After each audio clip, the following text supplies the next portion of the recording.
Good morning, everybody. I hope that you're having a wonderful Wednesday morning. Normally on Wednesdays, we release a reading of the missing books of the Bible, whichever book we're reading through, or right now, we are actually going through the Yoga Sutras of Patanjali. Of course, as many of you guys know, that was David Zublick's idea to read through the Sutras to take a break from the missing books because there is so much misinformation out there about the practice of yoga. So I really appreciate David giving me this opportunity to read through the Yoga Sutras for you guys so you have a better understanding of what traditional yoga is supposed to look like.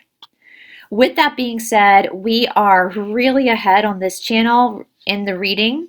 We're really ahead of what we're reading on the Dark Outpost. And that is because if you are following along on the Dark Outpost, you know that the Yoga Sutras open up a lot of discussion, which they're supposed to. They're really heavy topics, right? They're talking about the human mind, human consciousness. And so that's why it's taking us a little bit more time on the Dark Outpost to catch up to where we are here on my channel, Esoteric Atlanta. That's because when I read it through for you guys, it's just me reading it. And with David, he's able to stop and we can ask questions and go deeper into the discussion of what Patanjali is saying in this 5,000-year-old sutra book. So again, because we are so ahead on this channel, we're not going to release a reading today so we can catch back up from the Dark Outpost platform, if that makes sense. So that is why there is no drop today. Again, as always, I do encourage you guys to get your own copy of each of the books we go through, including the missing books of the Bible. This is the Yoga Sutras of Patanjali that I'm actually reading from, which is Sri Swami Satchitananda's edition. This is one of the most popular editions of the commentary of the Yoga Sutras. Again, the sutras are only about 200 sutras that Patanjali wrote, again, 5,000 years ago. And Sri Swami Satchitananda, I believe he did this commentary in like the 1940s, but it's really, really good. Of course, Ram Dass has a commentary, B.K.S. Iyengar has a commentary, Des Kachar has a commentary. There's so many different commentaries on the Yoga Sutras, and if you are really invested in that, I would suggest getting multiple commentaries. I have multiple commentaries because it's always nice to see a different perspective on the same material. Now, again, for everybody who's reached out to me about wanting to start a yoga practice, first of all, that's amazing. Yoga is life-changing. It's obviously changed my life. It's the bread and butter of my life. It's everything that's helped me get through my life. I would definitely suggest that you have to have a teacher. You really, really, really need a teacher. I can't be your teacher over the internet. That is not correct teaching, to teach people over the internet. You need somebody to work with you in person. You need someone that's going to be able to see you, touch your body, feel your patterns, and then talk to you one-on-one. And sometimes finding a teacher can be a little bit hard to do, so I would just suggest being brave, go out there, try different classes, figure out which lineage you like. There's only 3 remaining classical or lineage versions of yoga. That is Ashtanga, what I teach, Iyengar, and Sivananda yoga. The rest of the yogas you see, like Vinyasa flow, power yoga, whatever, those are all considered contemporary variations, and they're not really yoga. They're not really yoga, okay? So if you are interested into getting into a real practice, then those are the 3 lineages you're looking at: Ashtanga, Sivananda, and Iyengar yoga. All right, with that being said, for those who have asked about the next missing book of the Bible that we're going to be getting into after we finish the Yoga Sutras, that is the long-awaited and highly anticipated book of Enoch. Or I believe there's actually 3 books in here of Enoch. So this is where we're going next with the missing books of the Bible. So if you want to go ahead and get yourself a copy, this is the copy that I'm going to be reading from. So this is where we're going to be after we get through the Yoga Sutras. I've also had a lot of people ask me about research points for getting into the deconstruction of the matrix of the church. And I always give the website, thenazareneway.com. That's an incredible website to go to. They post a lot of stuff. So they have a lot of articles. That's where I learned that the Hebrew word for light in the book of Genesis meant divine spark. They actually show you in some of the articles how things were translated. And so you can see how things could have gotten lost in translation. It's a brilliant website.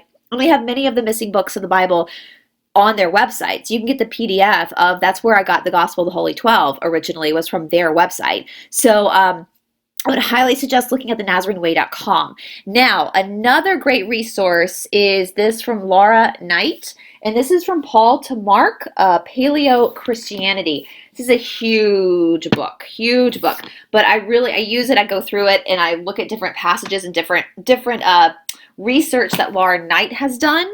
Some of you guys might recognize her. She is also a channeler. And this is a great resource as well. Paleo Christianity from Paul to Mark, Paleo Christianity. So there we go. All right. Now, yesterday, I released the first in our new series on Mary Magdalene. And this kind of hit me out of the blue to do this series, and I just decided to go for it. We obviously have covered the Gospel of Mary. That was one of the first Gospels we read through when I decided to start going through the missing books of the Bible. Since then, my opinion has changed a lot regarding the story of the Christ, and especially Mary Magdalene. I was always a Mary Magdalene fan, but now I'm understanding more about her role in the Christ consciousness, especially when it comes to what is going on in our world today with the rise of the divine feminine. And so I decided again to do a series just looking at the Magdalene. And we're going to be starting, as I said yesterday, we're going to be starting with this book by Megan Watterson, which my friend Cindy highly recommended to me. She's really into the Magdalene as well. Okay, so this is Mary Magdalene Revealed, the First Apostle, Her Feminist Gospel, and the Christianity We Haven't Tried Yet. And so yesterday I just read through the introduction to give you guys a chance to go and get this book if you want to read with us. I think going forward, I'm not going to film it as a podcast. I'm actually just going to read from the book and then talk to the camera as we come to some interesting topics in here, because obviously the Gnostic Gospels are very much aligned with the Yoga Sutras. Very much, very similar. Somebody emailed me a while ago and said there's even a missing book where Joshua teaches his disciples movement, almost like teaching yoga. And we do know that Joshua himself was in India at some point. Yogananda actually has a book called the Yoga of Jesus, where they go into that, the history of Jesus, Joshua being in India. So this is Mary Magdalene Revealed. This is what we're starting with. As I said yesterday, I do want to eventually get into the priestesshood of Isis. And I want to bring other people on when we get to that point, like Stephanie, who's also studying that, Taylor, my friend Cindy. Obviously, Isis is a deity, a group that's been kind of inverted for us here in the Western world, which we know was absolutely done on purpose. And so we're going to try to deconstruct that and figure out what the priestesshood of Isis really was, because we do know that Mary Magdalene, or the person who was Mary Magdalene, as well as the Mother Mary, were of the priestesshood of Isis. With that also being said, we now know, or I now know from my research, that Mary Magdalene's mother, who is not in the Bible, let me take that back. She's not in the Bible that we have access to. She might be in some of those missing books, was also of the priestesshood of Isis. So there's a lot of information there, a lot of lineage there that I believe actually goes back to Atlantis. Mary's bloodline, we know, was Atlantean. The Christ was AB negative. Mary herself was of the Atlantean bloodline, which I know that's going to weird people out and probably trigger people, but you know what? The truth will set you free. So that is my goal going through the new series on the Magdalene. Okay, so before we sign out today, I also want to show you guys, if you follow me on Twitter, on Sundays, so Sundays I'm like not at home all day Sunday. I teach literally all day Sunday.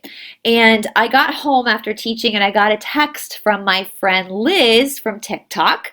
And basically the text was like, girl, go check your mailbox. So I went to check my mailbox and I had a package in there from Liz. And we know Liz has this awesome t-shirt shop on Etsy that I love her t-shirts. I have so many of them.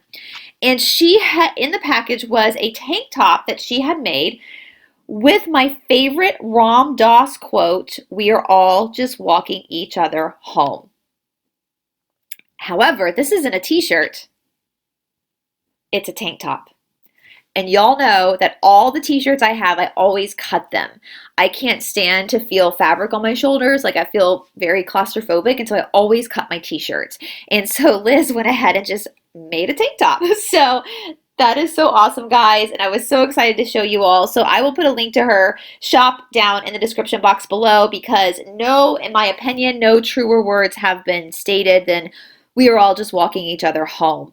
And the cut of the shirt is by a company Next Level, which is a company I'm pretty familiar with because we do a lot of our yoga shala shirts we do on Next Level as well. It's a pretty good cut for a tank top, and this is a size small.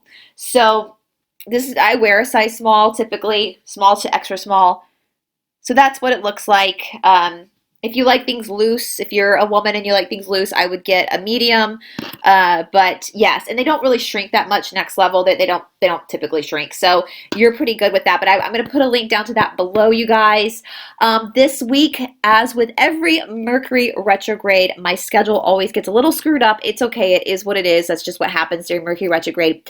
So this week, I've got a lot more interviews coming. Obviously, I've got my Passions episode that's going to be airing soon with Catherine and our guest this week, which I'm super excited about. It's a guest I think most of you know. And then Catherine and I are also going to be starting a new quick series that I'm excited about too. And I've got Cindy coming back on this week. We're going to be doing a deep dive into astrology and what the different planets mean and their connections to the angels, which I've spoken about because that's in the Apocalypse of Abraham, where God says the planets are messengers. And that's what angel means. So I'm super excited about having Cindy come on and talk about the planets in that perspective. Now, normally on Fridays, I release my episode with Stephanie and Taylor where we answer your questions. However, due to scheduling conflicts, that episode is going to air on Saturday of this week. And hopefully, guys, Monday Mystery will be back up on Monday.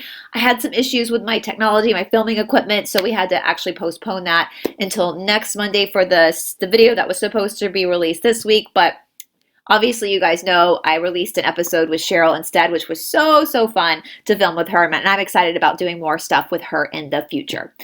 All right, guys. Again, I hope you're having a wonderful, wonderful Wednesday. I hope that your week is going really, really well. I'm excited. I think the dam is about to break. So much to look forward to. I know we've got some obstacles we got to get through first. But after we get through those obstacles, we are probably, hopefully, most likely going to be setting sail into a beautiful, beautiful future together. Because, as Ram Dass says, we are all just walking each other home. All right, guys, I'll talk to you soon. Bye.